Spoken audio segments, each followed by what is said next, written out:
Hello and welcome to the TheAstroPub, your spacebar at the end of the universe. Today we'll be continuing our reviews of every single ship in Star Citizen. That's right, I'm going to be breaking down the use and value of every ship, its stats as of the creation of the video, and recommendations for their use. The goal of this is to be informative, entertaining, and give some insight into these vehicles from a middle point between pure sweatlord number crunching and pure vibes-based feeling analysis. So stay tuned for this series as it develops. Continuing with the starter ships, I thought the next best video to follow up my look at the starter ships of Star Citizen was arguably the next most popular starter ship.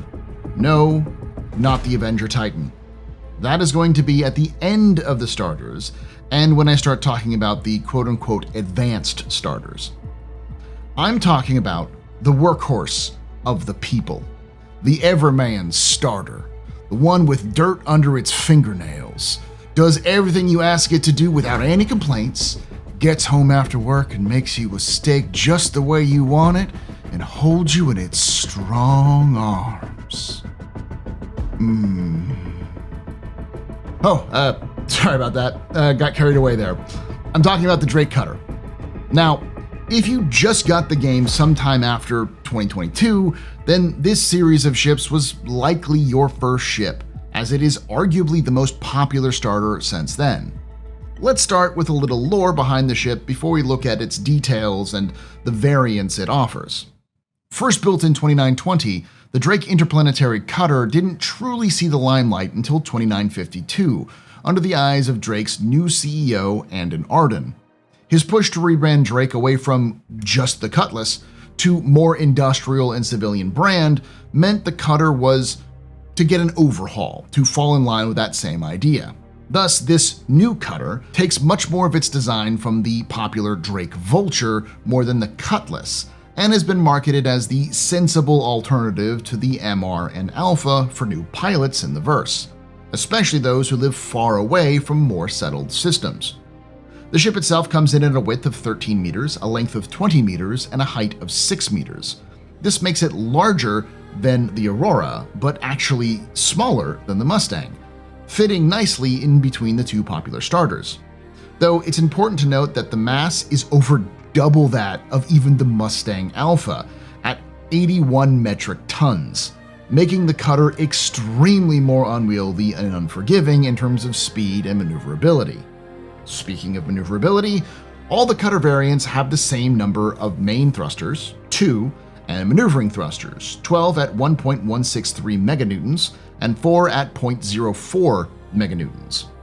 Thus, they all have the same speed, roll, pitch, and yaw rate. Being a more utilitarian ship, the Cutter series is significantly lacking in this department, with its current top speed sitting at a max of 110 meters per second. Putting that in perspective, it's almost 200 meters per second slower than both the MR and the Alpha. Its nimbleness is also atrocious, with a roll rate of 100 degrees per second and a pitch and yaw rate of 36 degrees per second. Again, this makes it one of, if not the, worst maneuvering starter ship available right now. Compounding this, the Cutter only comes with 2 size 2 missile racks and 2 size 2 weapon mounts. In summary, this isn't a ship designed to dogfight or be in a fight at all. That's fine though, because the Cutter isn't supposed to get into a fight. It's supposed to be an industrial everyman ship. It's pretty sturdy, with a 5% buff against damage compared to the Aurora, giving it a sturdy frame to get you from point to point without much fuss. Just because it's a no-fuss ship doesn't mean it doesn't have some semblance of comfort though, which is shown in its living quarters, with a bed, weapon rack, armor storage, and surprisingly enough, even a bathroom. The standard Cutter has some comforts that most other ships of its class don't even bother with. Rounding it out, the Cutter has a single size 1 component for everything you need. Again, not fancy, but functional. Now the Cutter comes in 3 different variants, so let's look at each of those variants, starting with the standard Cutter. Its main draw is its balance between function and form, with its standout difference from the other variants being its respectable 4 SCU of cargo space. What makes this space so unique is that it's both internal and also internally accessible.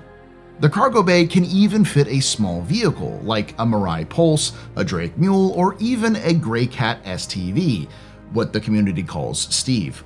This makes it the only starter ship with an internally accessible space that can carry larger vehicles, which instantly makes the ship stand head and shoulders over the others of its class for its flexibility and utility.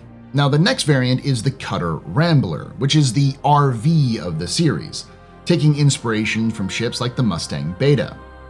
This version has an auxiliary hydrogen fuel tank and extended living space.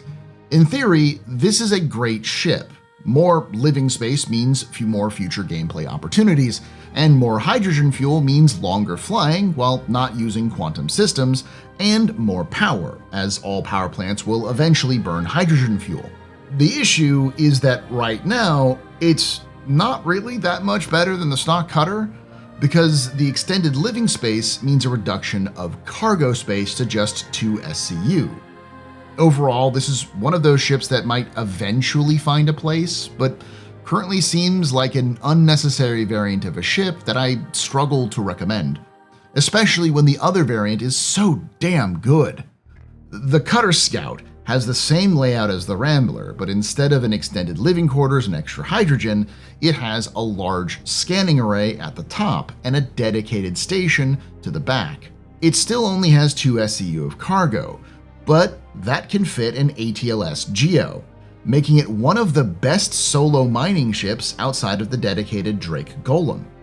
Its radar allows for easy scanning and identification of minables, and the rapid deployment of the Geo, and the fact that the Geo can mine both hand and vehicle mining, makes it a great supplement to the Scout.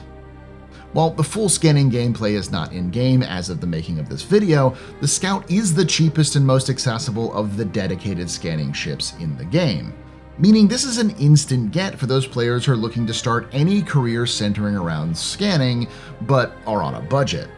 So, that leaves us with the questions that these videos are attempting to answer. Which version of the ship is the best? Who should get the ship? And lastly, a new question. Where does it rank amongst the starter ships? For the first 2 questions, I'd personally say that the base Cutter is the best version of the ship by far.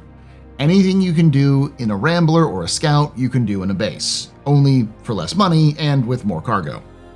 I'd go so far as to say the base Cutter should be your first step into Star Citizen if you want to only spend modestly and want the best experience. The Scout is a fine choice for those with a niche like exploration, mining, salvaging, or the distant gameplay around search and rescue.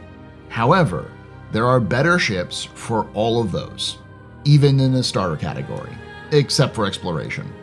I really think the Scout is the best choice for a budding explorer. The Rambler is by far the worst of these ships, and frankly struggles to find a place even amongst the other starter ships. It suffers from the Mustang Beta problem. There just isn't enough information on how a larger living area will be beneficial to a starting player. Though, unlike the Beta, the Rambler has an even worse problem, as both of the other variants also have living areas, which are suitable enough with better plus sides. Alright, so that leaves us to the ranking, which I will put up in a graphic on the screen to illustrate my standings. These might change as I go through the list, and each category will have its own list for my personal belief. I just want to emphasize this. This is my personal belief, but based on the information at hand at any given point. So far, as starters, I would put the MR at number 3 and the Alpha at number 4, with the top spot being the Titan, but with a big ol' asterisk. I do have a controversial opinion on the Avenger Titan, but no, I will not tell you. I will save that until I get to that ship, so you'll have to stay tuned. The base Cutter I put at number 2 on the list, as I not only personally believe it to be genuinely the best starter, but this is clearly reflective of the community's opinion of it as well, as it's being one of the most popular ships for new players since its release in 2022. The Scout I'd put at number 8 on the list. Still top 10, but only because its main gimmick holds promise and some current gameplay attached to it, being one of the few specialized and useful starters in the game at the moment. Finally, the Rambler is disappointing. It's not the Mustang Beta levels of disappointment. That is the epitome of an unsatisfied bedroom, which you, dear viewer, clearly know nothing about because you clearly have a fun and engaging bedroom simply from the fact that you watched this video.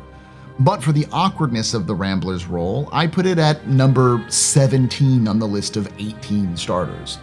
So far down the list that I would actively avoid suggesting any new player from getting it. So, that was the Cutter, the actual best starter ship and one of the most beloved ships in the game. Cheap, utilitarian, and no nonsense, with just enough character and charm to keep you interested. It truly is the house husband of ships, dad bod and all. Thanks for watching. If you enjoyed this video, be sure to hit the like button to tell YouTube to recommend this video to other lovers of Star Citizen. If you want to join me on my journey to review every ship in the game, then be sure to hit the subscribe and bell buttons to keep up to date when these release. I'll be going through every starter ship and then working my way through the advanced starter ships before continuing through the rest of the ships available. If you enjoy live content of the game, I also stream Monday, Thursday, and Friday, starting at 8 p.m. Eastern, 5 p.m. Pacific, and on weekends at 1 p.m. Eastern, 10 a.m. Pacific, both here on YouTube and on Twitch. I'm thinking of doing some live reviews of these ships as I do videos, so please let me know if you like that idea. Thanks again for watching, and like I always say, hope to see you someday in the black.